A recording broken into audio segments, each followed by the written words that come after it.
नमस्कार, मैं डॉक्टर अवधेंद्र प्रताप सिंह, सहायक आचार्य कालीचरण पीजी कॉलेज और काउंसलर इग्नू, लखनऊ। प्रिय विद्यार्थियों, पिछले व्याख्यान में बीएचडीएलए 138 के अंतर्गत हमने कहानी, व्यंग और निबंध इत्यादि विषयों पर चर्चा की थी। इसी क्रम में आज के व्याख्यान में मुख्य विषय के रूप में आत्मकथा पर व्याख्यान देंगे। आत्मकथा आपके पाठ्यक्रम में जूठन आत्मकथा रखी गई है, जो बहुत चर्चित और बहुत प्रासंगिक आत्मकथा है। प्रिय विद्यार्थियों, जैसा कि आप जानते हैं कि हिंदू समाज में एक जागरूक दलित साहित्यकार की आत्मकथा जूठन आज इतना प्रासंगिक है कि उसको पढ़ करके ऐसा लगता है कि क्या हमारे समाज में इस तरह की विषमताएं क्या अभी भी विद्यमान हैं? कि जाति विशेष के नाम पर किसी का उत्पीड़न करना और इस तरह से जो अमानवीय कृत्य समाज में व्याप्त हैं, उनका किस प्रकार से उनको समाप्त किया जाए, कैसे उससे व्यक्ति आगे निकले, कैसे मानवीय मूल्यों की स्थापना हो। इस उपन्यास के माध्यम से हम इस पर विचार करेंगे, इस उपन्यास का विश्लेषण करेंगे। ओम प्रकाश वाल्मीकि दलित लेखन के बड़े साहित्यकार हैं। उन्होंने दलितों के साथ होने वाले उत्पीड़न को बहुत ही मानवीय और संवेदनात्मक रूप में व्यक्त किया है।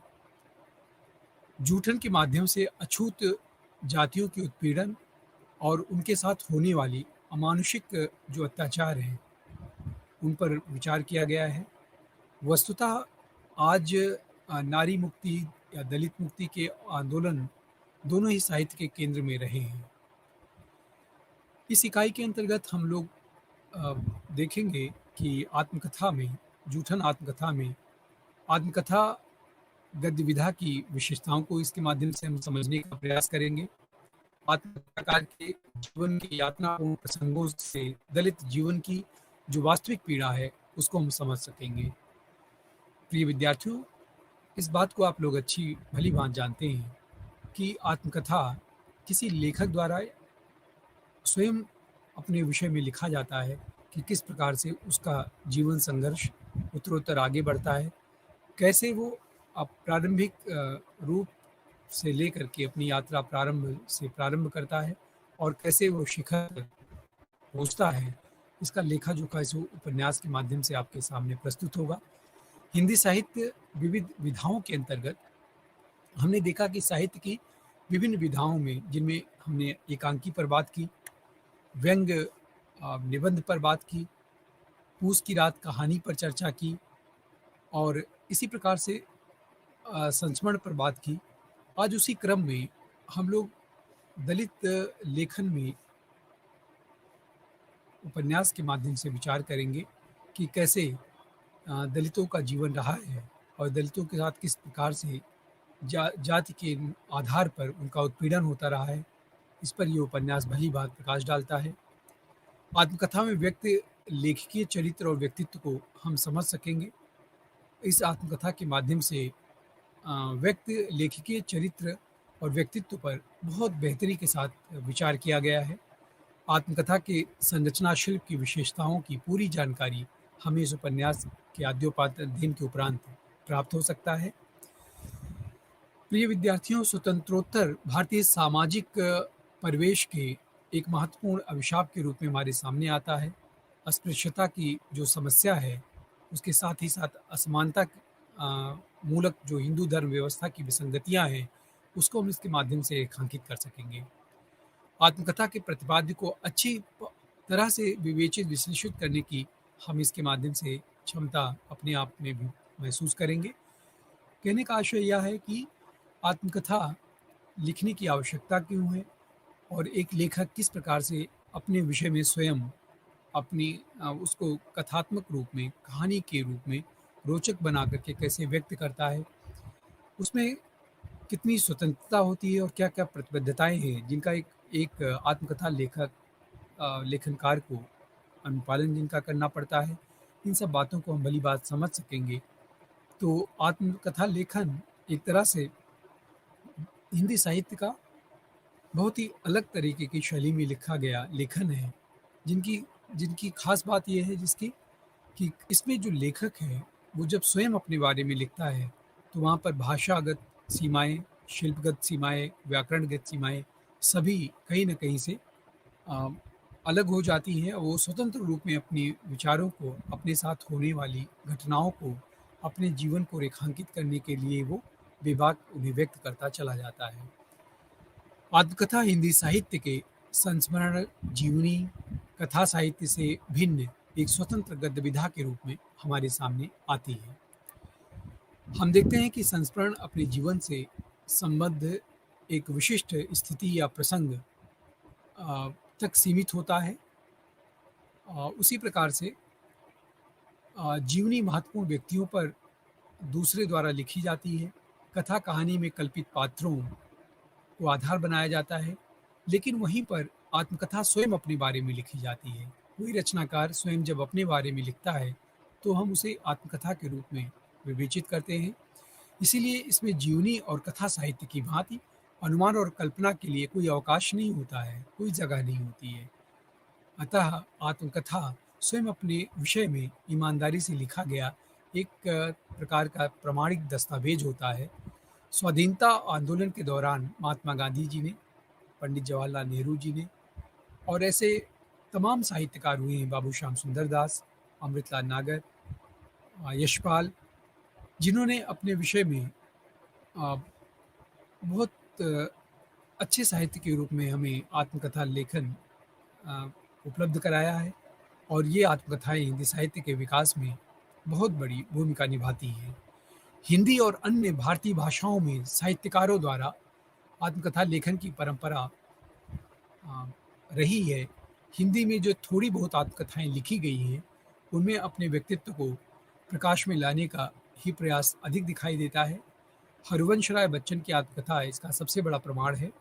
उनकी आत्मकथा के अंतिम खंड पर टिप्पणी करते हुए दिबेन ने लिखा है कि यह आत्मकथा बच्चन की अपेक्षा उनकी कुतिया की अधिक हो जाती है, लेकिन बहुत सारे अ, दलित साहित्यकारों द्वारा लिखी गई आत्मकथाएँ उक्त तथ्य को गलत सिद्ध करती हैं। क्यों?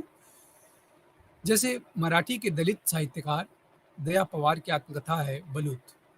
इसका एक ज्वलंत उदाहरण है। बलूत में जिस प्रकार से दया पवार ने अपने जीवन के वृत्तांत को उकेरा है, वह बहुत ही मर्मस्पर्शी है। इस दृष्टि से हिंदी के दलित साहित्यकार मोहनदास नैमिष राय की आत्मकथा अपने अपने पिंजरे एक सार्थक प्रयास में हम कह सकते हैं। इस श्रृंखला में की नई कड़ी के रूप में ओम प्रकाश वाल्मीकि का दलित उपन्यास जूठन हिंदी साहित्य में एक विशेष स्थान रखता है। जूठन जैसे इसके शीर्षक से ही बहुत कुछ ध्वनित हो जाता है और इसका शीर्षक भी कहीं न कहीं इस आत्मकथा को सार्थक और सफल बनाने में बहुत बड़ी भूमिका का निर्वाह करता है। सूरजपाल चौहान की दलित जीवन से संबद्ध आत्मकथा तिरस्कृत हाल ही में प्रकाशित हुई थी, जिसे दलित आत्मकथा की दिशा में एक सशक्त कदम माना जा सकता है। इस प्रकार हम देखते हैं कि अपने-अपने पिंजरे या तिरस्कृत जैसे दलित आत्मकथा हिंदी साहित्य में मील का पत्थर साबित हुई। ओम प्रकाश वाल्मीकि के यदि हम जीवन पर प्रकाश डालें, तो ओम प्रकाश वाल्मीकि जी का जन्म 30 जून 1950 में मुजफ्फरपुर जनपद के बरला गांव में, जो उत्तर प्रदेश के अंतर्गत आता है, हुआ था। इनका अभावग्रस्त चूहड़ या गंभीर परिवार में, इनका भंगी परिवार में इनका जन्म हुआ था। अपनी अत्यंत विषम और यातनापूर्ण परिस्थितियों को बाल्यावस्था में से लेकर किशोरावस्था तक ओम प्रकाश वाल्मीकि जी देखते हैं, उसे झेलते हैं और साहसी व्यक्ति की तरह अपनी प्रतिभा के बल पर पूर्ण शिक्षा प्राप्त करते हुए और अंततः ऑर्डिनेंस फैक्ट्री के सम्मानित पद को प्राप्त करने में वो सफलता प्राप्त करते हैं। तो कहीं न कहीं उनके जीवन का जो संघर्ष अनवरत आगे बढ़ता जाता है, वो उसका प्रभाव उनके व्यक्तित्व पर पड़ता है और उस व्यक्तित्व के प्रभाव के चलते जूठन आत्मकथा में हम जगह-जगह पर उनके जीवन के यात्रा के उस दुखमय घटनाओं का उसमें योग पाते हैं और एक एक रचनाकार कहीं न कहीं से हमारे बीच से ही बनता है। समाज में जिस तरह से वो जीवन यापन करता है, जिस तरह की परिस्थितियों का सामना करता है, उसको परिस्थितियाँ ही गढ़ती हैं और उन परिस्थितियों से गढ़ा हुआ कोई व्यक्ति जब साहित्यकार बनता है, तो वो बहुत बारीकी से अपने जीवन में घटित उन तमाम घटनाओं को बहुत रचनात्मक रूप में व्यक्त करता है, जो दूसरों के लिए प्रेरणा का आधार भी बनता है। दूसरे उससे प्रेरित होते हैं और अपनी विषम परिस्थितियों से लड़ने का मादा अपने भीतर अनुभव करते हैं। महाराष्ट्र महाराष्ट्र की चंद्रपुर, उत्तर प्रदेश की देहरादून और मध्य प्रदेश की जबलपुर स्थित ऑर्डिनेंस फैक्ट्रियों में काम करते हुए ओम प्रकाश वाल्मीकि जी साहित्य के क्षेत्र में सक्रिय हुए और हिंदी साहित्य के क्षेत्र में उन्होंने कविता, कहानी, आलोचना के साथ-साथ आत्मकथा लेखन में अत्यधिक सफलता प्राप्त की। इनके लगभग 5 कविता संग्रह प्रकाशित हो चुके हैं, 4 कहानी संग्रह प्रकाशित हैं, 3 आलोचनात्मक ग्रंथ इनके प्रकाशित हैं। इनकी आत्मकथा जूठन का आरंभिक अंश अ, हम यदि देखें तो उसमें वो इनके जीवन का वो प्रारंभिक जो जीवन का स्वरूप है, वो उससे व्यक्त होता है। जूठन का आरंभिक अंश पढ़ कर के पाठक इस प्रकार से आत्मकथा से जुड़ जाता है कि उसमें एक औपन्यासिक प की रोचकता का अनुभव करता है और इसे देख कर के कोई भी पाठक ये सहजता से अनुमान लगा देता है कि उनका जीवन कितना पीड़ा और अभावग्रस्त था। दलित जीवन की जो यातना है, उसका अनुभव पाठक स्वयं अपने भीतर करने लगता है। इसके साथ ही पूरे देश में अछूत जीवन की अमानवीय और अपमानजनक स्थिति का जो अनुभव है, वो रचनाकार पाठकों को कराने में सफल होता है। तो इस प्रकार से जूठन आत्मकथा मुख्यतः दलित जीवन की संपूर्ण व्यथा कथा को कहने में सफल उपन्यास के तौर पर हमारे सामने आता है और इसे जिस खूबी से रचनाकार ने व्यक्त किया है, वह प्रशंसनीय है। आत्मकथा के एक छोटे और आरंभिक अंश को यदि हम देखें तो उसमें होनहार व्यक्ति के 5वीं कक्षा तक की परीक्षा का पास करने की चर्चा इस छोटे से अंश में हो सकी है। वहीं पर संपूर्ण भारतीय गाँव की स्थिति को इस उपन्यास के माध्यम से ओम प्रकाश वाल्मीकि जी स्पष्ट करने का प्रयास किए हैं। वर्ण व्यवस्था पर आधारित ग्राम व्यवस्था में भंगियों, चमारों, धोबियों, कुम्हारों तथा अनेक अछूत जातियों के लोगों को उच्च समझी जाने वाली जातियों से अलग-थलग और थोड़ी दूर पर गंदी बस्ती में अत्यंत कठोर परिस्थितियों में जीवन यापन करने के लिए मजबूर होना पड़ता है। इसका दृश्य दिखाया गया है। एक जीता जागता और गलाजत भरा चित्र उपस्थित करने के बाद लेखक ने अपनी प्रतिक्रिया व्यक्त करते हुए इस उपन्यास पर लिखा है कि बस यह था वह वातावरण जिसमें बचपन बीता।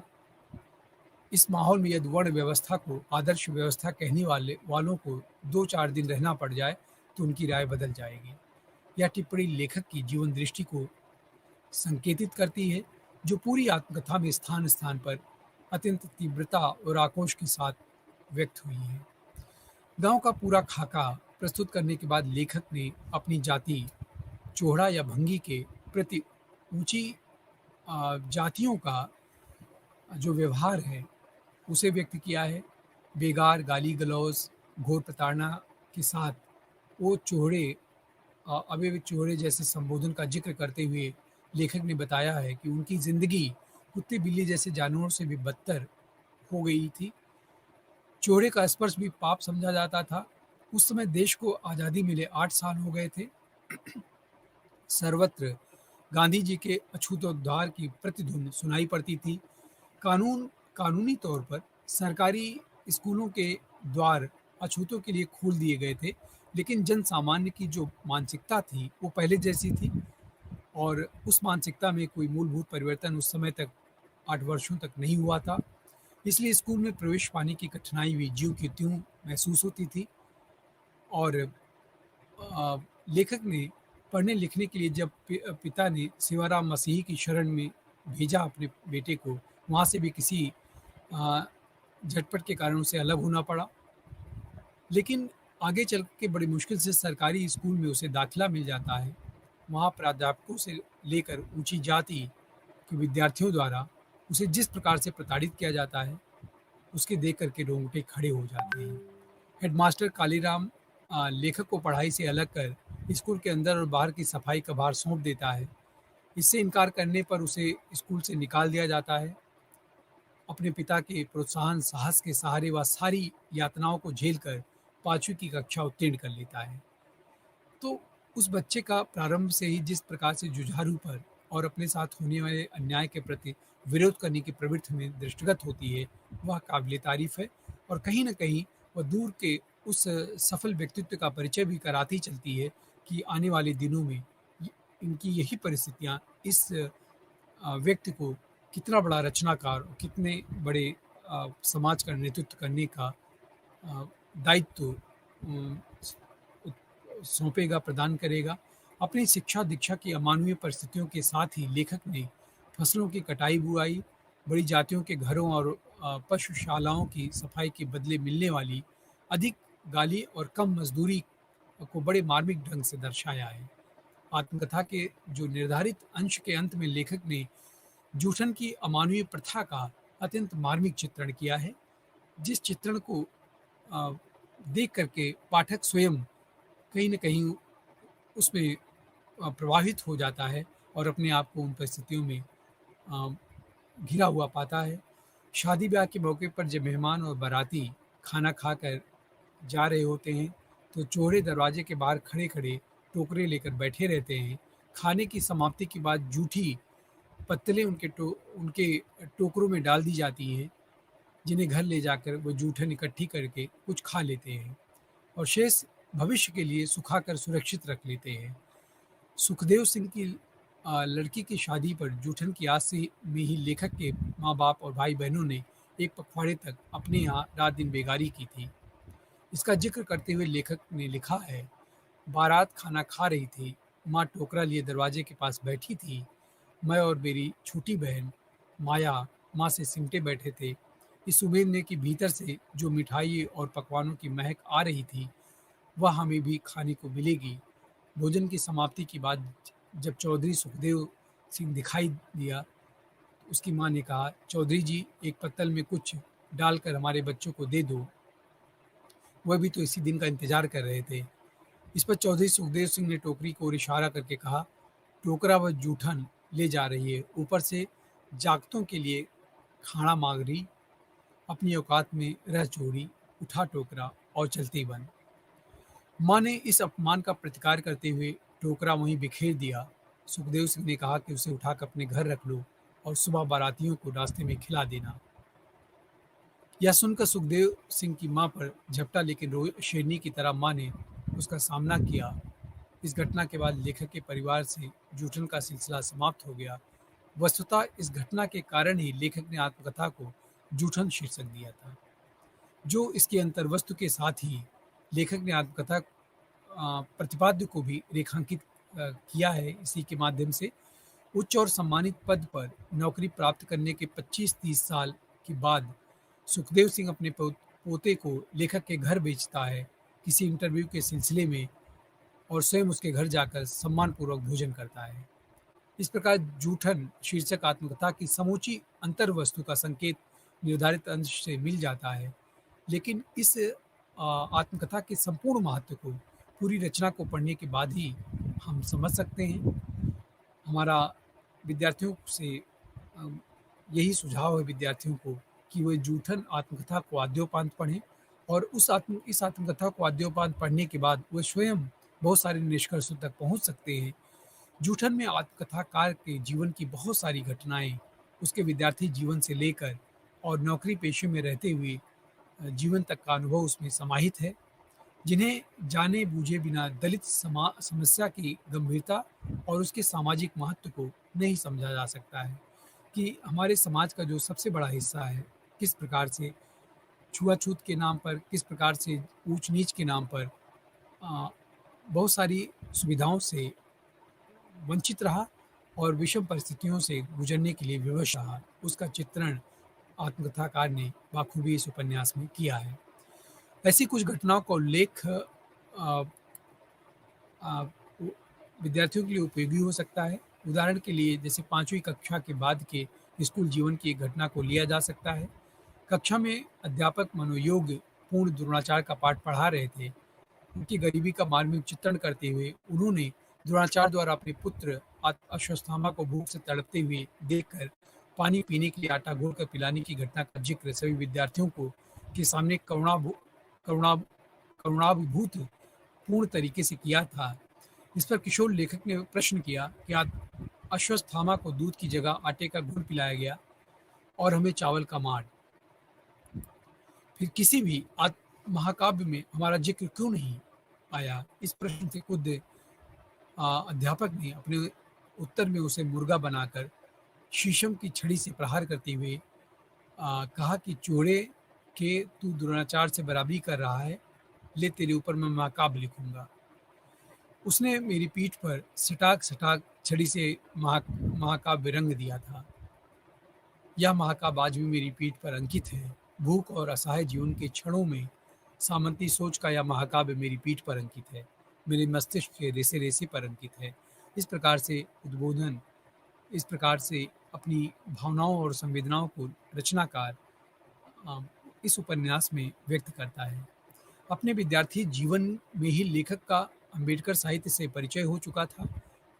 वो अम्बेडकर साहित्य को अधिक से अधिक पढ़ने में अपनी रुचि दिखा रहा था और उनके साहित्य से कहीं न कहीं उसकी मनःस्थिति, उसकी परिस्थितियाँ तादाद में खाती हुई दिखती थी और यही चीज़ें थी जो उसे उस साहित्य की ओर आकृष्ट करती चली जा रही थी। इसके बाद गांधी जी के अछूतोद्धार और उनकी उदारता के प्रति भी उसमें संदेह जागृत हुआ रचनाकार में। इसकी चर्चा करते हुए उसने लिखा है, गांधी जी ने हरिजन नाम देकर अछूतों को राष्ट्रीय धारा से नहीं जोड़ा, बल्कि हिंदुओं को अल्पसंख्यक होने से बचाया। उनके हितों की रक्षा की। महाराष्ट्र के अंबरनाथ और चंद्रपुर में अपने ट्रेनिंग और सेवा काल में ओम प्रकाश वाल्मीकि के मराठी दलित साहित्य और उसके महत्वपूर्ण रचनाओं से परिचय ने उन्हें नई चेतना प्रदान की। इसके बीज उनके भीतर देहरादून के कॉलेज जीवन में ही अंकुरित हो चुके थे। इसी का परिणाम है कि जूठक शीर्षक उनकी आत्मकथा है। अपनी कहानियों, कविताओं, आलोचनाओं और टिप्पणियों के माध्यम से दलित साहित्य को हिंदी साहित्य की मुख्य धारा में सम्मानजनक स्थान दिलाने का दायित्व निरंतर ओम प्रकाश वाल्मीकि जी करते रहे। इस संदर्भ में उनकी आत्मकथा की अंतर्वस्तु और उसके प्रतिपाद्य का सही ढंग से मूल्यांकन किया जा सकता है।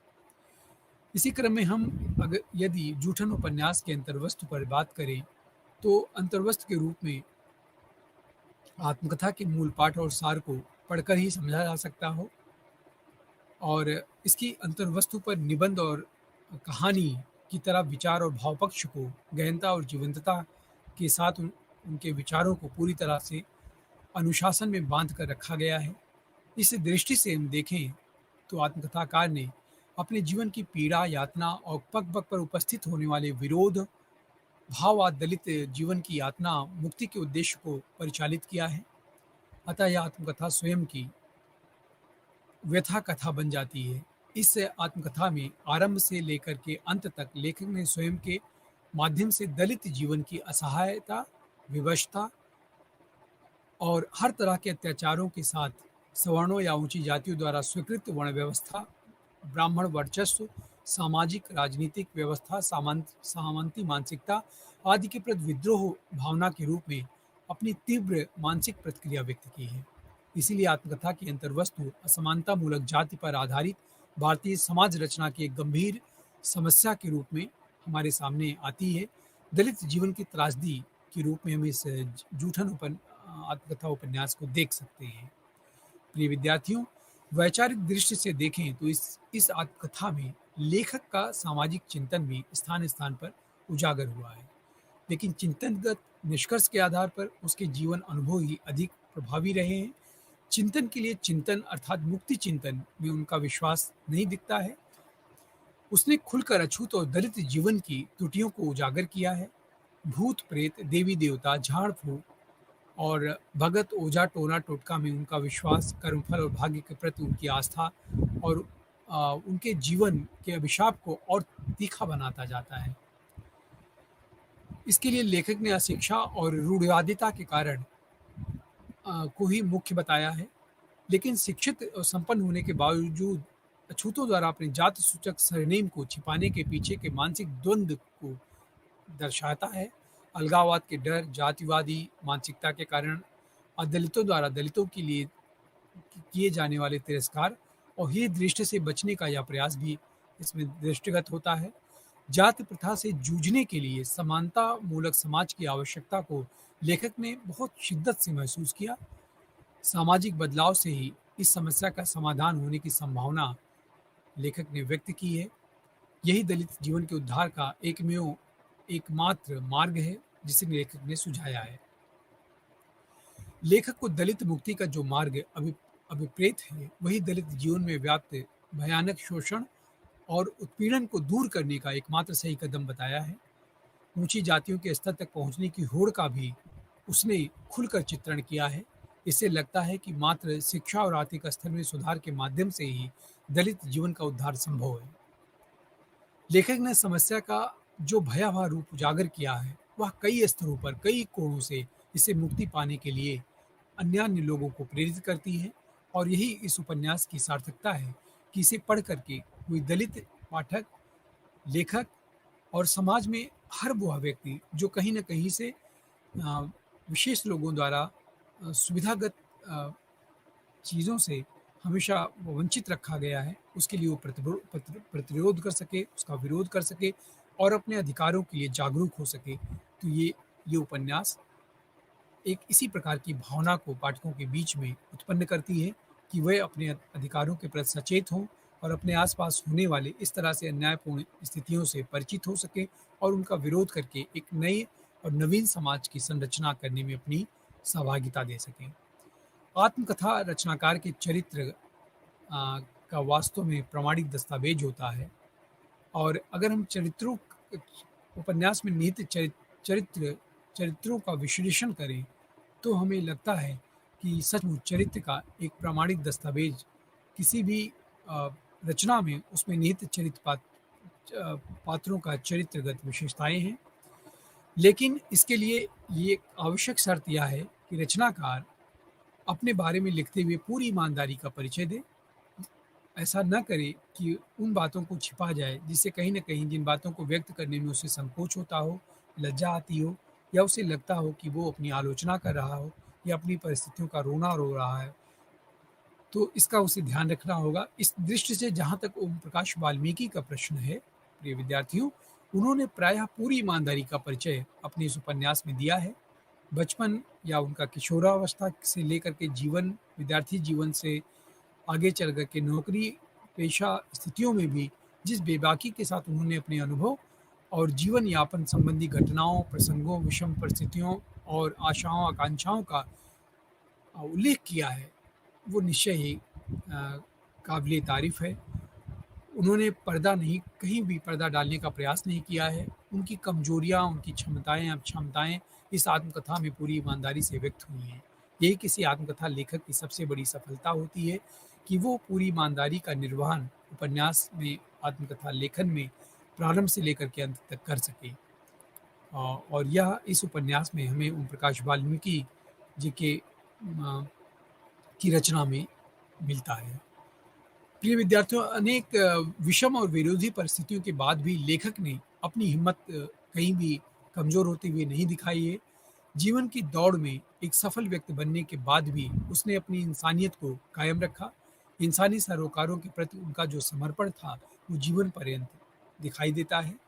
एक साहित्यकार ही नहीं, वरन एक सांस्कृतिक सामाजिक कार्यकर्ता के रूप में भी ओम प्रकाश वाल्मीकि ने अपनी सक्रियता का परिचय दिया है। जातीय विषमता से ग्रस्त भारतीय समाज में जो एक परोक्ष या प्रत्यक्ष संघर्ष की स्थिति है, उसे वर्ग संघर्ष की स्थिति भी हम कह सकते हैं या जातीय संघर्ष कह सकते हैं, उनमें खुलकर हिस्सा लिया है और उसमें बेबाकी के साथ अपनी बात को रखा है। इस उत्कट संघर्ष की भावना का बीज उनके जीवन में गाँव के प्रारंभिक जीवन काल में ही पड़ जाता है। इस उत्कृष्ट संघर्ष की भावना का बीज अनायास ही नहीं उत्पन्न होता है, वो स्वयं उन परिस्थितियों से जूझते हैं, उनसे लड़ते हैं और वो परिस्थितियाँ उन्हें इस रूप में निर्मित कर देती हैं। अपने विषाता अपने विषमताग्रस्त ग्रामीण माहौल का चित्रण उपस्थित करने के बाद उन्होंने निष्कर्ष दिया है, अस्पृश्यता का ऐसा माहौल कि कुत्ते, बिल्ली, गाय-भैंस को छूना बुरा नहीं माना जाता था, लेकिन ये चोहड़े का स्पर्श हो जाए, तो पाप लग जाता था। सामाजिक स्तर पर इंसानी दर्जा नहीं था, वो चोहड़े ज़रूरत की वस्तु थे। काम पूरा होते ही उपयोग उनका खत्म हो जाता था। इस्तेमाल करो, दूर फेंको। इस उद्धरण में चित्रित स्थिति स्वाधीनता के बाद 1955-56 ईस्वी की है, लेकिन प्रतिक्रिया 1995-96 की है। क्या 40 वर्षों में इसमें कोई परिवर्तन नहीं हुआ? ये महत्वपूर्ण प्रश्न बनता है। यह एक प्रश्न है जिस पर विचार करना लेखक की ईमानदारी और उसके चरित्र का मूल्यांकन करने के लिए आवश्यक है। जब तक एक लंबे समय के बाद चौधरी सुखदेव सिंह का पोता सुरेंद्र लेखक के घर जाकर रात को ठहरता है, उसकी पत्नी के हाथों बने हुए भोजन की तारीफ करते हुए रात खाना खाता है और स्वयं चौधरी का लेखक के घर पर जाकर भोजन करना इस बात का संकेत करता है कि अस्पृश्यता का बंधन 35-40 वर्षों में काफ़ी शिथिल पड़ा है। इस परिवर्तन को लेखक ने अपनी रचना में कहीं भी महत्व के साथ रेखांकित नहीं किया।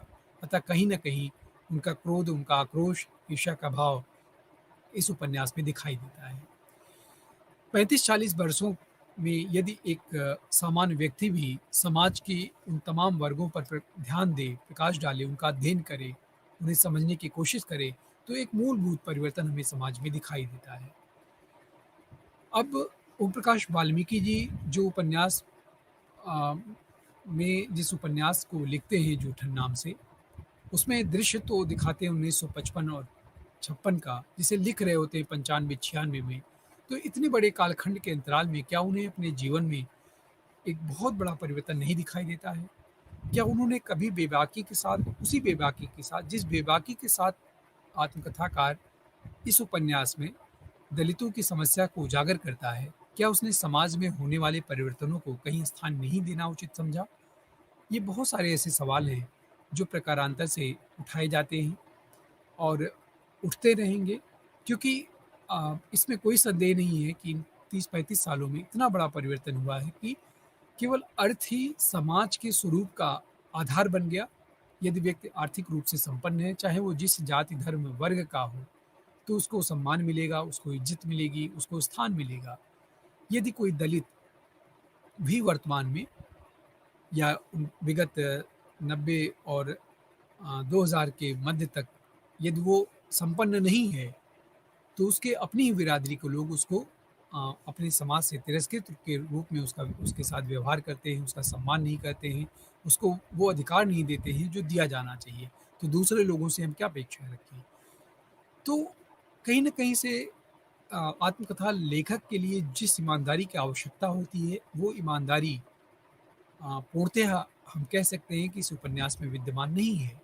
यदि होती तो कहीं न कहीं से जब उपन्यासकार 30 वर्ष बाद, 40 वर्ष बाद एक उपन्यास लिख रहा होता है, जिसमें वो अपने अतीत के विषय में ध्यान करके, स्मरण करके उन स्थितियों का चित्रण करता है, लेकिन आए हुए समाज के बदलाव के साथ यदि वो उपन्यास को जोड़कर अपनी कथा को आगे ले चलता, तो कहीं न कहीं ये और अच्छा उपन्यास बन सकता था। यदि हम इस उपन्यास में इसके परिवेश पर विचार करें, तो परिवेश के रूप में हम देखते हैं कि महादेवी वर्मा जी का निबंध जीने की कला का जो परिवेशगत अध्ययन था, इस तथ्य को विस्तार से हमने देखा कि रचना के मूल्यांकन के लिए परिवेश की जानकारी बहुत महत्व रखती है। यदि हम 1930-35 के भारतीय सामाजिक परिवेश को नज़रअंदाज कर दें, तो आज के संदर्भ में महादेवी वर्मा जी की जो नारी समस्या है, अ, उसकी मान्यताएँ काफ़ी अतिरंजित सी हमें लग सकती हैं।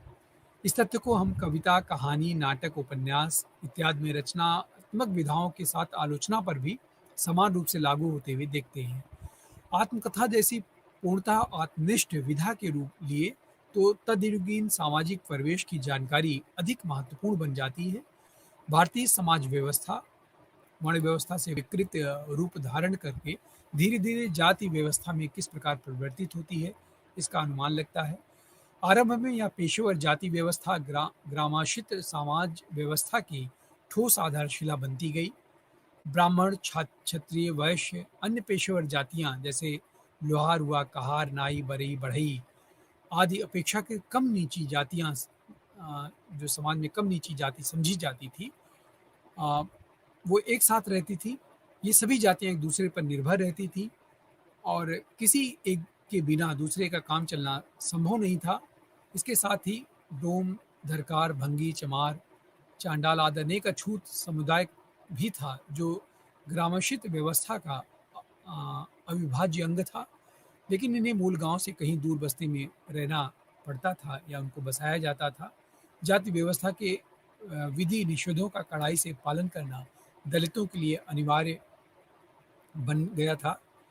इस व्यवस्था द्वारा स्थापित मान्यताओं के विरोध या अतिक्रमण पर दलितों को मृत्युदंड तक दिया जाने की प्रथा में दिखाई देती है। सवर्ण या उच्च जातियों के लोगों को यह स्वीकार नहीं कि दलित अछूत और दलित जातियों के लोग उनके बीच निवास करें और उनके निवास स्थान को प्रायः बस्ती द्वारा हरिजन शब्द का विरोध किया गया, क्योंकि यह शब्द दलितों को हरि के जन कहकर अधिक घृणित स्थिति में पहुंचा देता है। अवैध संतान या जन के संदर्भ में इस शब्द का प्रयोग किया गया था, अतः इसका दलितों द्वारा विरोध होना स्वाभाविक भी था। ग्रामीण सवर्ण समुदाय द्वारा बस्ती को अछूत जातियों का निर्मम अत्याचार एक कठोर सच्चाई बन गई थी उस समय की, जो आज आज भी किसी न किसी रूप में जारी है। सवर्णों द्वारा इन्हें पशु से भी बदतर जिंदगी जीने के लिए विवश किया जाता रहा। आर्थिक अधिकार से लेकर के इन्हें इसी प्रकार के सामाजिक, आर्थिक, धार्मिक, सांस्कृतिक अधिकारों से सदैव वंचित रखा गया। हिंदू धर्म के अनेक ग्रंथों, स्मृतियों, संहिताओं की रचना इस अमानवीय व्यवस्था को उचित ठहराने के लिए की गई, ऐसा आरोप लगाया जाता रहा। ऐसी अछूत और दलित जातियों की सबसे बड़ी विडंबना यह रही है कि इन्हें भी हिंदू माना जाता रहा है। सवर्णों के अत्याचार और झूठे हिंदूपन से मुक्ति पाने के लिए इन जातियों ने कभी-कभी, कहीं-कहीं पर सामूहिक रूप से स्वेच्छापूर्वक इस्लाम या ईसाई या बौद्ध धर्म स्वीकार किया। धर्मांतरण की इस प्रवृत्ति को रोकने के लिए बहुत सारे हिंदू आंदोलनों की शुरुआत हुई, लेकिन हिंदू धर्म की असमानता और न्यायपूर्ण व्यवस्था को बदलने का ईमानदारी के साथ बहुतों ने प्रयास किया, पर उस प्रयास में सफलता किस रूप में मिली, ये एक मूल्यांकन का विषय है। इसके साथ ही धर्मांतरण से भी दलितों को अन्याय और शोषण से मुक्ति क्या नहीं मिल सकी, विचारणीय प्रश्न है। जाति व्यवस्था पर आधारित ग्राम व्यवस्था ने इन्हें पुनः शूद्रों की कोट में डालकर गांव की सीमा से बाहर रखा और सिलसिले में बरकरार रखा गया। ये इस उपन्यास का कहीं न कहीं ये स्वरूप के रूप में हमें दिखाई देता है। जूठन आत्मकथा के लेखक ओम प्रकाश वाल्मीकि भी एक ऐसी ही शूद्र या दलित से संबंध रखते थे, जिसे शूद्रों में भी अति शूद्र या दलितों में अति दलित माना जाता था और बहुत अछूत समझा जाता था। एक ऐसी जाति या वर्ग से वह संबंध रखते थे और उससे जुड़े हुए थे। भारतीय इतिहास के मध्यकाल में भक्ति आंदोलन के माध्यम से दलित जातियों के प्रतिनिधि कबीर ने हिंदू वर्ण व्यवस्था और मुस्लिम स्तर भेद के लिए दोनों समुदायों को धिक्कारते हुए लिखा भी था कि जो तू बामन जाया, आन बाट हुए क्यों नहीं आया, जो तू तुर्कनी जाया, अंदर खतना क्यों न कराया। मध्यकाल में हम देखते हैं कि संत नामदेव, रैदास, सदना, सेना, नाई, रज्जब, गरीबदास, दादू जैसे प्रखर कवियों ने संस्कृत कर्मियों की एक पूरी जमात निर्गुण भक्ति धारा के रूप में प्रभावित हुई, जिसकी तीखी धार को कुंठित कर हिंदू व्यवस्था में समाहित कर दिया गया। ये आरोप लगाया जाता रहा है, लेकिन आज के वैज्ञानिक युग में लोकतांत्रिक व्यवस्था में साहित्य और संस्कृत के क्षेत्र में सक्रिय दलित आंदोलन की धार को कुंठित करना संभव नहीं है। हर व्यक्ति को समान अवसर दिया जा रहा है, समान रूप से बढ़ने के लिए उसे प्रेरित किया जा रहा है। व्यक्ति दिनों दिन अधिक से अधिक शिक्षित हो रहा है। समाज में प्रत्येक व्यक्ति जागरूक है और दूसरों के साथ इंसाफ हो, ऐसी भावना से वो प्रेरित है, ओतप्रोत है। फिर भी इसे असंभव नहीं माना जा सकता है। इस व्यावसायिकता के युग में सवर्ण मानसिकता के सत्ताधारी समुदाय में लोभ लाभ के बहुत सारे कंडे हैं, जिनसे दलित वर्ग के प्रतिनिधि संस्कृत कर्मियों को पर्याप्त सावधान रहने की ज़रूरत का सुझाव देता हुआ उपन्यास दृष्टिगत होता है। प्रवेशगत इस दबाव के कारण ही अतिरिक्त सावधानी के प्रयास में ओम प्रकाश वाल्मीकि जी ने अपनी आत्मकथा में कहीं न कहीं अधिक कटु होकर अपने मानवीय कर्म का भी संपादन किया है, अपने व्यक्तिगत स्वार्थ के लिए उसका दुरुपयोग भी किया है। इस आत्मकथा में तीखी प्रतिक्रियाओं को अ, इसी रूप में देखा जाना चाहिए कि कहीं न कहीं से जिस अन्याय या जिस परिस्थिति से गुज़र कर लेखक इस उपन्यास को रचता है, उसकी मनःस्थिति का अनुमान हम सहजता से लगा सकते हैं। इस उपन्यास में जो रचना शिल्प है, अगर हम इसके शिल्प पर विचार करें तो साहित्य की एक विधा के रूप में आत्मकथा के रचना शिल्प का कलात्मक होना अ, अ, अनिवार्य रूप से पहली शर्त है। लेकिन इस कलात्मकता की कोई ऐसी निश्चित कसौटी नहीं है साहित्य में कि नहीं आपको इस कसौटी पर चल कर के ही उपन्यास को लिखना होगा। इसे हम हरिशंकर परसाई जी या महादेवी वर्मा जी के निबंधों के रचना संरचना शिल्प के अंदर भी देख सकते हैं। हमने देखा कि और देख कर के अच्छी तरह समझ सकते हैं। यहाँ पर हम दलित लेखक की आत्मकथा के संरचना शिल्प पर विचार कर सकते हैं। आत्मकथा में जो साहित्यिक कलात्मकता है, वो बहुत आवश्यक है। उससे कहीं अधिक लेकिन आवश्यक है उसकी प्रामाणिकता। यदि आत्मकथा लेखन में उसकी प्रामाणिकता पर संदेह है, तो फिर उसकी कलात्मकता निरर्थक हो जाती है। इसलिए कलात्मकता के साथ-साथ आत्मकथा लेखन में उसकी प्रामाणिकता का आधार मजबूत होना आवश्यक है, जो पाठक को अपने भीतर सहीपन की प्रतीति करा सकता है। उपन्यास में ऐसी घटनाओं को व्यक्त किया जाना चाहिए। इस तथ्य को ध्यान में रख कर के हम इस आत्मकथा की भाषा शैली पर अलग से विचार और संरचना शिल्प की विशेषताओं को आसानी से समझ सकते हैं। प्रिय विद्यार्थियों, आत्मकथा की भाषा में वह सारी विशेषताएँ आ जाती हैं, जो कहानी, उपन्यास, नाटक, निबंध में होती हैं। परिवेश और वातावरण के संदर्भ में पात्रानुकूलता, भावानुकूलता, विषयानुकूलता, पात्रों के आदि संवाद ऐसे तत्व हैं, जो आत्मकथा में भी उपेक्षणीय नहीं हैं। इन पर भी रचनाकार को ध्यान देना ही देना पड़ता है और यदि वो ध्यान नहीं देगा, तो उपन्यास रुचिकर नहीं बन पाएगा।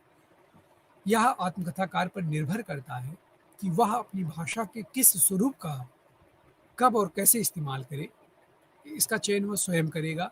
यह भी संभव है कि आत्मकथा लेखक अपनी निश्चित और स्तरीय परिनिश्चित भाषा की शुरू से अंत तक उसका प्रयोग करता रहे।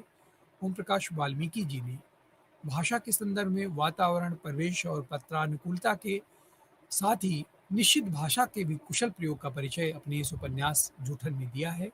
अपने गाँव के वातावरण के चित्रण में वाल्मीकि ने घेर, पुरुषों की बैठक और पशुशाला जिसे कहते थे घेर को, तगा यानी कि त्यागी जात के लोग जहाँ रहते थे, चोहड़ा यानी कि भंगी जात के लोग और बगड़ा यानी बस्ती, जोहड़ी, बावड़ी आदि ठेठ स्थानीय बोली के शब्दों का प्रयोग अपने इस उपन्यास में किया है, जो कहीं न कहीं से उपन्यास को अधिक रुचिकर और रोचक बना देता है।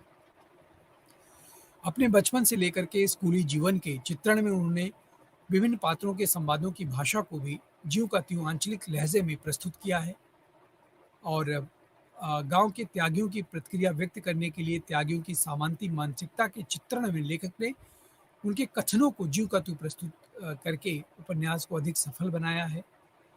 और कौवा भी कभी अ, कभी को कभी या हंस बढ़ सके, अरे चोरे के जाकत बच्चा बेटा, कू को झाड़ू लगाड़े, कू कह दिया तो कोड़ या जुल्म हो गया। इससे ग्रामीण परिवेश और अभिजात मानसिकता दोनों का समुचित प्रभावांकन ओम प्रकाश वाल्मीकि जी इस उपन्यास में करते हैं और इस तरह के कई प्रसंगों में लेखक ने बोली के स्थानीय रूप का अविकल प्रयोग किया है अपने इस उपन्यास में और जो कहीं न कहीं से उपन्यास को अधिक जीवंत और सजीव बना देता है। सुखदेव सिंह त्यागी और अपनी माँ के बीच होने वाली नोक-झोंक को लेखक ने इस प्रकार प्रस्तुत किया है। चौधरी जी ईब तो सब खाड़ा खा के चले गए, म्यारे ताक तो कू भी एक इस पर चौधरी की क्रूरता भरी वाणी है, टोकरा भर तो जूठन ले जा रही है, ऊपर से जागतों के लिए खाड़ा मांग रही है। इसे ठाके अपने घर के धर ले, कल तड़के बारातियों को नाश्ते में खिला देगा। भाषा के ऐसे प्रयोगों द्वारा लेखक ने यथार्थ को अधिक प्रमाणिक बनाने का अ, अ, कौशलता का परिचय दिया है। संवादों में स्थानीय रंगत के समावेश के साथ ही लेखक ने अछूत जातियों के रूढ़वादी संस्कारों को भी व्यक्त किया है। दवा दारू और उचित उपचार की जगह बीमारी में प्रेत बाधा के ढोंग को उजागर करने के लिए झाड़ फूक टोने टोटके ताबीज़, भभूत और निरर्थकता को सिद्ध करते हुए उन उनसे संबद्ध पारिभाषिक शब्दावली का प्रयोग लेखक ने किया है। भगत, पुच्छा, पौन, ओपरा, भूत की लपेट, वादी, देवताद शब्द इनसे संबद्ध मान्यताओं को अछूतों में भी अधिक प्रचलित थी, को व्यक्त करती है, जो अछूतों के जीवन को और पीछे घसीट रही होती है, जिसका लगातार लेखक अपने विचारों के माध्यम से विरोध करता है। आत्मकथा में अन्य सामान्य प्रसंगों के वर्णन और विवेचन विश्लेषण में लेखक ने हिंदी के स्तरीय भाषा की मान्य शब्दों का ही प्रयोग किया है। सब मिलाकर इस आत्मकथा की भाषा प्रातानुकूल अभिव्यक्ति के लिए सक्षम और प्रभावांकन के लिए अत्यंत उपयुक्त रूप में अंकित किया है। यही लेखक की सबसे बड़ी सफलता है। जूठन उपन्यास के लेखन की यदि शैली पर विचार करें प्रिय विद्यार्थियों, तो आत्मकथा की अपेक्षाओं के अनुकूल जूठन की शैली वर्णनात्मक है। स्थान-स्थान पर स्थितियों और घटनाओं का विवरण देते हुए आत्मकथा शैली में चित्रात्मकता भी दिखाई देती है हमें और अ, गंभीर स्थितियों के वर्णन में लेखक को कहीं-कहीं एक तर्कसंगत निष्कर्ष पर पहुँचने के लिए विवेचन विश्लेषण का भी सहारा लेना पड़ता है। किंतु वर्णनात्मक शैली में किसी प्रकार का गुणात्मक अंतर हमें नहीं दिखाई देता है। ओम प्रकाश वाल्मीकि जी ने अपनी आत्मकथा की वर्णनात्मक शैली को नीरस विवरणों से बचाने का हमेशा ध्यान रखा है। इसके लिए उन्होंने स्थान-स्थान पर संवादों की योजना करके उसे जीवंत और सरस बनाने का प्रयास किया है। आत्मकथा के आरंभिक अंश की भाषा पर विचार करते हुए संवादों की योजना से आने वाली जीवंतता पर हमने पहले ही चर्चा कर ली है। यहाँ आगे-आगे कुछ संवादों की इस दृष्टि से उचित जान पड़ती है कि उनको उदाहरण के रूप में आपके सामने रखें प्रिय विद्यार्थियों। हम देखते हैं कि महाराष्ट्र के चंद्रपुर में रहते हुए एक ब्राह्मण कुलकर्णी परिवार की लड़की सविता वाल्मीकि को ब्राह्मण समझकर प्रेम करने लगती है। यहाँ लेखक और उसके बीच की वार्ता आत्मकथा में कहानी की सरसता का संचार करता है। लेखक कहता है, मेरे बारे में तुम्हारी क्या राय है? लेखक पूछता है। सविता जो उसे जिससे उसका प्रथम परिचय होता है या उसे कहीं न कहीं उसके प्रति प्रेम का अनुभव करने लगती है, वो कहती है, आई बाबा तुम्हारी तारीफ़ करते हैं, तुम्हें अच्छा मानते हैं। लेखक, मैंने तुम्हारी राय पूछी थी। सविता, अच्छे लगते हो। उसने मेरी बाँह पर अपने शरीर का भार डाल दिया था। लेखक, अच्छा, यदि मैं यस्सी हूँ तो भी? सविता, तुम यस्सी कैसे हो सकते हो? क्यों? यदि हुआ तो? सविता, तुम ब्राह्मण हो। लेखक, यह तुमसे किसने कहा? सविता, बाबा बाबा रे, बाबा ने कहा था।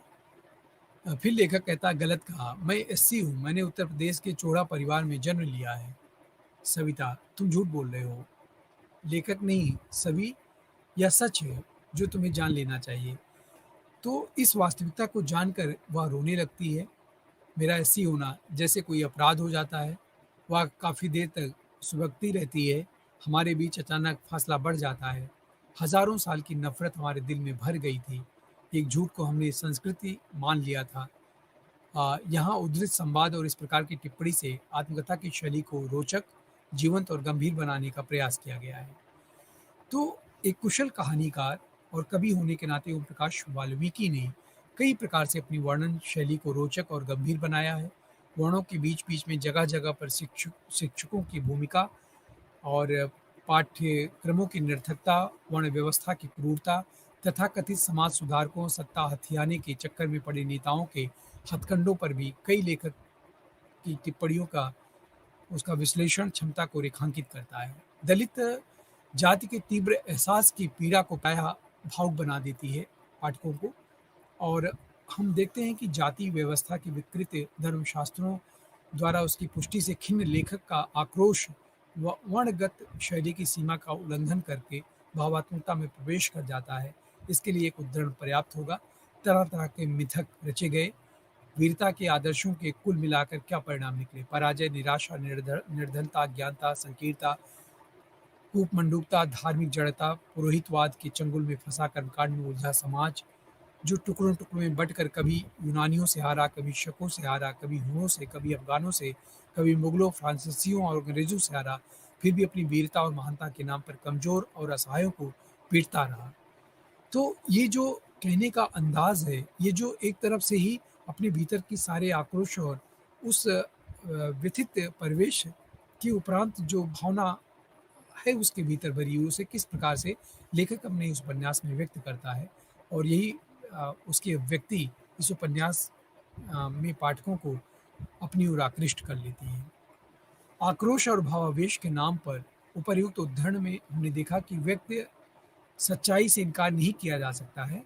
इस तरह की भावात्मक शैली के माध्यम से वाल्मीकि ने अपने पाठकों को जाति-पाति, छुआ-छूत के मुद्दों पर गंभीरता से सोचने के लिए विवश कर दिया। अपनी शैली की को कलात्मकता नहीं प्रभावोत्पादक भी बनाया है वो लेखक ने। अतः हम कह सकते हैं कि कलात्मकता और प्रभावोत्पादकता दोनों ही दृष्टियों से ये आत्मकथा और इसकी जो शैली है वो बहुत सार्थक और सफल मानी जा सकती है। इसी प्रकार से यदि हम इस उपन्यास के शीर्षक पर बात करें, तो उपन्यास का जो शीर्षक है बहुत रुचिकर है और कहीं न कहीं से यह अपने प्रतिपाद्य को व्यक्त करने में सफलता प्राप्त करता है। पिछली इकाइयों में हमने देखा कि कहानी और निबंध के अध्ययन में उनके शीर्षक के महत्व को भली बात हमने समझा था और किसी भी निबंध, कहानी या एकांकी का जो शीर्षक है, वो कहीं न कहीं उस पूरे अ, कथा वस्तु को अपने में समेट लेता है और इस आधार पर हम जूठन के विषय में भी कह सकते हैं कि जूठन जिस प्रकार इसका शीर्षक आत्मकथा का लेख रचनाकार ने रखा है, वो इसकी कथा को और अधिक प्रासंगिक और सार्थक बना देता है। एक साहित्य विधा के रूप में आत्मकथा के लिए भी शीर्षक का चुनाव उसी रूप में महत्वपूर्ण है जैसे कहानी, निबंध और अन्य गद्य विधाओं के लिए होता है। इस इकाई में अ, हमने देखा कि अंतर्वस्तु और सार का अध्ययन करते हुए हमने पाया कि शीर्षक का महत्व वो कहीं न कहीं से उसमें निहित है। आत्मकथा के प्रतिपाद्य पर विचार करते हुए भी हमने शीर्षक के महत्व को रेखांकित करने का प्रयास किया था। इस रचना के लिए जूठन शीर्षक की सार्थकता पर विचार करने के पूर्व भारतीय समाज की एक अत्यंत अमानवीय प्रथा का संक्षिप्त परिचय अ, विद्यार्थियों के लिए उपयोगी मैं समझता हूँ। लगभग पूरे भारत में यह प्रथा रही कि सवर्ण एवं संपन्न परिवारों द्वारा आयोजित उत्सवों, शादी-ब्याह, मृत्यु भोज आदि के अवसरों पर आमंत्रित लोगों के खाने में उनकी थाली या पत्तलों पर बची हुई जूठन को अछूतों के लिए, काम के मेहनतानों के लिए दिया जाता रहा है। उसके लिए उनका निर्भर होता था। लेकिन ये बहुत पहले के भारत का दृश्य है, जो इस उपन्यास में 50 या 60 के मध्य का कालखंड है, जिसमें इस तरह की घटनाएँ हमें दिखाई देती हैं जिसे हम देखते हैं। अ, तो इसमें शीर्षक अगर इस कहानी के कथा वस्तु के आधार पे देखें तो जूठन को सुखाकर किस प्रकार से सुरक्षित किया जाता था या उसे गाढ़े समय में किस प्रकार से भिगोकर उबाला जाता था, फिर पेट की क्षुधा उससे तृप्त की जाती थी, चटखारे लेकर खाया जाता था। इसका वर्णन लेखक ने बहुत ही बेहतरी के साथ किया है। जूठन एकत्र करने के प्रसंग में लेखक की माँ और चौधरी सुखदेव सिंह त्यागी के बीच हुई नोक-झोंक के बाद उसके परिवार से जूठन का सिलसिला किस प्रकार खत्म हो जाता है, इसे लेखक ने बाखूबी रेखांकित किया है। वैसे देखा जाए तो यही आधार है जिससे आत्मकथा का शीर्षक जूठन रखा गया है। लेकिन पूरी आत्मकथा को पढ़ने के बाद लगेगा कि यह शीर्षक अत्यंत व्यापक और सांकेतिक भी है। यह शीर्षक इस तथ्य को भी रेखांकित करता है, संकेतित करता है कि शूद्र समुदाय सवर्णों के लिए जूठन के समान था। हिंदू समाज की तलछट था, जिसे कूड़ा समझा जाता था, बेगार उनका धर्म मान लिया गया था। गाली-गलौज से लेकर घोर प्रताड़ना उनके भाग्य में लिख दिया गया था। उनका नाम लेकर पुकारने की ज़रूरत नहीं समझी जाती थी, जिसका ज़िक्र करते हुए लेखक ने लिखा है, उम्र में बड़ा हो तो वो चौड़े बराबर या उम्र में छोटा हो तो अबे चौड़े के, यही तरीका था संबोधन का। अस्पृश्यता का ऐसा माहौल कि कुत्ते-बिल्ली, गाय-बैल को छूना बुरा नहीं था, लेकिन जब चूड़े का स्पर्श हो जाए, तो पाप मान लिया जाता था। सामाजिक स्तर पर इंसानी दर्जा नहीं था, वह सिर्फ़ ज़रूरत की वस्तु थे। काम पूरा होते ही उनका उपयोग खत्म मान लिया जाता था। इस्तेमाल करो और दूर फेंक दो। वस्तुतः ये सारे तथ्य जूठन शीर्षक द्वारा संकेतित है। जूठन के प्रति समाज की यह मानसिकता आत्मकथा के लिए अत्यंत उपयुक्त और सार्थक प्रतीत होती है। यह शीर्षक आत्मकथा के प्रतिपाद्य को भी अत्यंत कलात्मक ढंग से संकेतित कराता है। इसके साथ ही यह दलित समुदाय की अस्मिता या उसकी पहचान को संकट अ, के रूप में भी रेखांकित करता है। तो कुल मिलाकर हम देखते हैं कि इस उपन्यास का जो शीर्षक है, वह अत्यंत सफल और सार्थक शीर्षक है और इसका केवल शाब्दिक अर्थ ही व्यक्त नहीं होता है जूठन से, ये कई-कई अर्थों में ये बराबर भिन्न अर्थ को व्यक्त करता हुआ, भिन्न चरित्रों को व्यक्त करता हुआ, चित्रित करता हुआ दिखाई देता है। इसलिए बड़े व्यापक रूप में इस उपन्यास के शीर्षक को उपन्यास ने रखा है, उपन्यासकार ने रखा है और ये शीर्षक भी इस उपन्यास को अधिक सार्थक और सफल बनाने में महती भूमिका का निर्वहन करता है। प्रतिपाद्य पर यदि हम विचार करें तो कविता, कहानी, उपन्यास, निबंध आदि की तरह ही आत्मकथा का भी एक निश्चित उद्देश्य होता है। यह उद्देश्य उसका प्रतिपाद्य माना जाता है। यह बात कहीं कहीं और जगह सही है, लेकिन इस रचना में लेखक की अपनी कथा है, जो स्वयं उसकी कलम से लिपिबद्ध हुई है। लेकिन इसे लेखक के जीवन की रोज़ाना मचा मात्र नहीं माना जा सकता है। पूरे जीवन के विस्तार में लेखक को जिन-जिन अप्रिय प्रिय स्थितियों का सामना करना पड़ा है, जिन व्यक्तियों, घटनाओं से उसे प्रभावित होना पड़ा है, जिनके माध्यम से उसकी दृष्टि का निर्माण हुआ है, वह सभी आत्मकथा में आती हैं। अपने जीवन यापन के दौरान होने वाले अनुभव, व्यक्तिगत और सामाजिक क्रियाएँ, उसकी मूल्य दृष्टि का निर्माण करती हैं। यही वह मूल्य दृष्टि है जिसके आधार पर लेखक उस उपन्यास को रचता है और आधार बनाता है, अपने जैसे लोगों का और पूरे समाज का मूल्यांकन करता है। यह मूल्यांकन दृष्टि पूरे सामाजिक संदर्भ में विकसित और अर्जित होती है, अतः इसे सामाजिक दृष्टि भी कहा जा सकता है। इस सामाजिक दृष्टि के प्रकाश में ही वह अपनी व्यक्ति स्थिति और समाज स्थिति का निरीक्षण परीक्षण करता है। इसके बाद ही उसका निजी जीवन आत्मकथा का विषय बन जाता है। इस संदर्भ में विचार करें तो हम देखेंगे कि आत्मकथा में लेखक के जीवन में उसके अछूत होने के सामाजिक अभिशाप की पीड़ा निहित है। उपन्यास आद्योपांत इस पीड़ा को व्यक्त करता है। तो प्रिय विद्यार्थियों, हम देखते हैं कि इस दृष्टि से एक तीसरे पक्ष की ओर वाल्मीकि जी इशारा करते हैं। अछूत कही जाने वाली जातियों में ऐसे बहुत सारे लोगों का उल्लेख वाल्मीकि ने अपने इस उपन्यास में किया है, जो अ, पढ़ लिख करके अपनी स्थिति में अच्छे हो जाते हैं और जाति पर पर्दा डालने की जो अनवरत कोशिश करते हैं। इनमें से कई उनके रिश्तेदार हैं, भतीजी या हमसफ़र मित्र या मोहन दास नैमिषारण्य जैसे दलित कवि लेखक भी सम्मिलित हैं, जिनका उल्लेख रचनाकार अपने इस उपन्यास में करता है। इससे आहत होकर के उन्होंने लिखा है कि दलित आंदोलन से जुड़े रचनाकारों, बुद्धिजीवियों, कार्यकर्ताओं को अपने अंतर्द्वंद्वों से लगातार जूझना पड़ रहा है। इसका और अधिक खुलासा करते हुए उन्होंने आगे लिखा है कि इस सरनेम यानी कि वाल्मीकि के कारण मुझे जो दंश मिले हैं, उनको बयान करना कठिन है। परायों की बात तो छोड़िए, अपनों ने ही जो पीड़ा दी थी वह अकथनीय है। परायों से लड़ना जितना आसान होता है, अपनों से लड़ना उतना ही दुष्कर होता है। यह तथ्य भी अछूत या दलित समाज की समस्याओं को गंभीरता से उजागर करता है, रेखांकित करता है, जिसमें देखा जाता है कि उनका बेटा भी अपने बाप को पहचानने से इनकार कर देता है।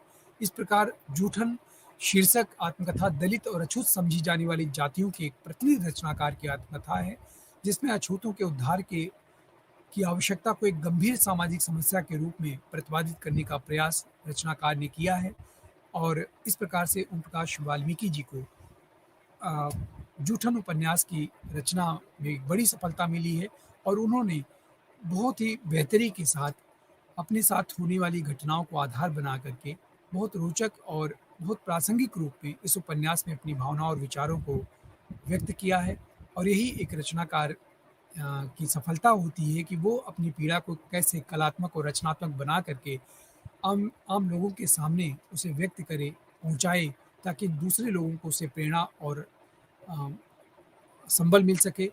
और हम कह सकते हैं कि निश्चित रूप से यह आत्मकथा जूठन ओम प्रकाश वाल्मीकि की महत्वपूर्ण रचनाओं में से एक है और समाज के लिए एक ऐसा आईना है जिसमें जिसके माध्यम से हम ये समझ सकते हैं और ये अनुभव कर सकते हैं कि हमें इंसान के रूप में समाज में अपनी भूमिका का निर्वहन करना चाहिए, इंसान को इंसान समझना चाहिए और एक दूसरे के लिए, उनके उत्थान के लिए हमें समर्पित रहना चाहिए।